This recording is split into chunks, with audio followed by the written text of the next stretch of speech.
Scylla and Chrybdis. But scarcely had that island faded in blue air than I saw smoke and white water with sound of waves and tumult. A sound the men heard, and it terrified them. Oars flew from their hands, the blades went knocking, wild alongside till the ship lost way, with no oar blades to drive her through the water. Well, I walked up and down, bow to stern, trying to put heart into them, standing over every oarsman, saying gently, "Friends, have we never been in danger before this? More fearsome is it now than when Cyclops penned us in his cave? What power he had! Did I not keep my nerve and use my wits to find a way out for us? Now I say, by hook or crook, this peril too shall be something that we remember." Heads up, lads. We must obey the orders as I give them. Get the oar shafts in your hands and lay back hard on your benches. Hit these breaking seas. Zeus, help us pull away before we flounder. You, at the tiller, listen and take in all that I say. The rudders are your duty. Keep her out of the combers and the smoke.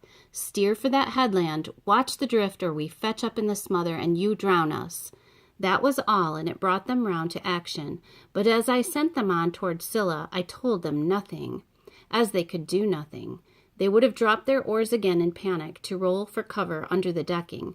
Circe's bidding against arms had slipped my mind, so I tied on my cuirass and took up 2 heavy spears, then made my way along the foredeck, thinking to see her first from there, the monster of the gray rock, harboring torment for my friends. I strained my eyes upon the cliffside veiled in cloud, but nowhere could I catch sight of her.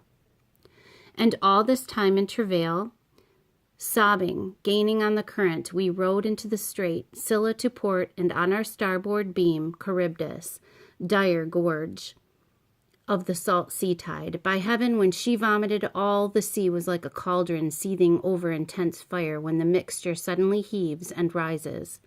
The shot spume soared to the landside heights and fell like rain. But when she swallowed the seawater down, we saw the funnel of maelstrom, heard the rock bellowing all around, and dark sand raged on the bottom far below. My men all blanched against the gloom.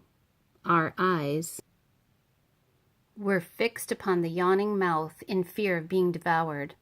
Then Scylla made her strike, whisking 6 of my best men from the ship.